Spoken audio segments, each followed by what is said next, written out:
यह कहानी है सूरजगढ़ गांव की।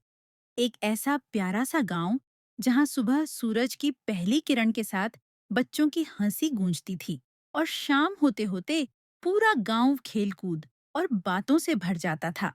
सूरजगढ़ के लोग बहुत सीधे साधे और मददगार थे। यहाँ हर कोई एक दूसरे को परिवार की तरह मानता था। इसी गांव में रहता था एक नटखट लेकिन बहुत बहादुर बच्चा, मोनू। मोनू न तो कोई राजा था और न ही कोई जादूगर। वह बस एक साधारण सा बच्चा था, लेकिन उसकी सबसे बड़ी खासियत थी उसकी समझदारी और उसका सच्चा दिल।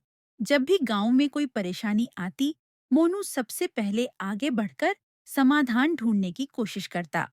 मोनू को खेलना बहुत पसंद था। वह रोज अपने दोस्तों के साथ गांव के मैदान में दौड़ता, कूदता और हंसता रहता। लेकिन खेल के बीच भी उसकी नजर हमेशा आसपास रहती थी। अगर किसी बच्चे को चोट लग जाती, तो मोनू तुरंत उसकी मदद करता। और अगर कोई बुजुर्ग थक जाता, तो मोनू उनके लिए पानी ले आता। गांव वाले मोनू को बहुत प्यार करते थे। सब कहते थे कि यह बच्चा बड़ा होकर जरूर गांव का नाम रोशन करेगा। एक दिन जब सब कुछ बिल्कुल सामान्य लग रहा था, तभी अचानक जमीन हल्के हल्के कांपने लगी। पेड़ों पर बैठे पक्षी डरकर उड़ गए और हवा में अजीब सी खामोशी छा गई। गांव वालों को कुछ समझ में नहीं आया। थोड़ी ही देर में पता चला कि गांव के ऊपर वाली पहाड़ी से एक बहुत बड़ा पत्थर खिसक चुका है। अगर वह पत्थर नीचे गिर गया, तो पूरा सूरजगढ़ गांव तबाह हो सकता था।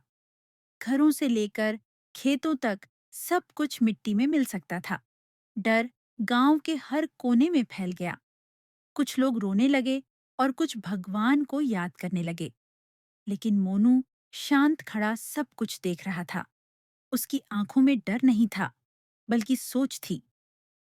मोनू समझ गया कि सिर्फ डरने से कुछ नहीं बदलेगा।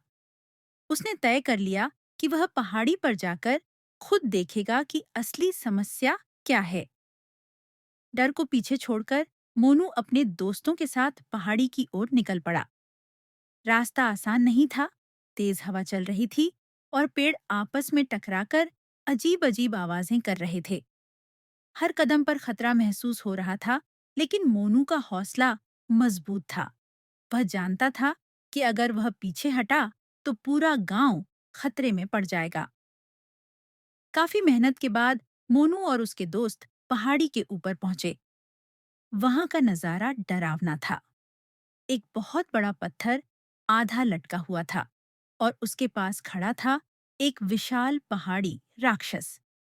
वह राक्षस बहुत ताकतवर था, लेकिन उसके चेहरे पर घमंड साफ दिख रहा था।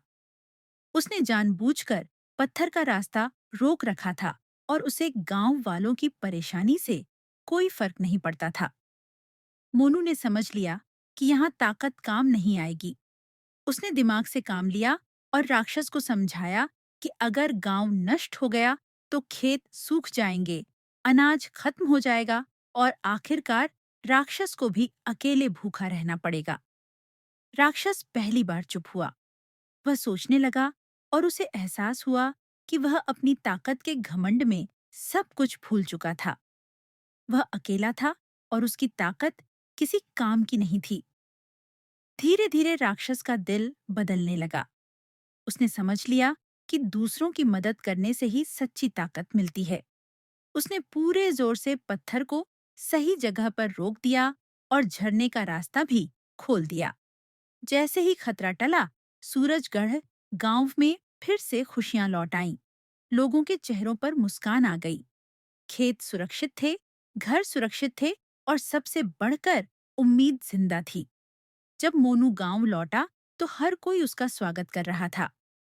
लेकिन मोनू को हीरो कहलाना पसंद नहीं था।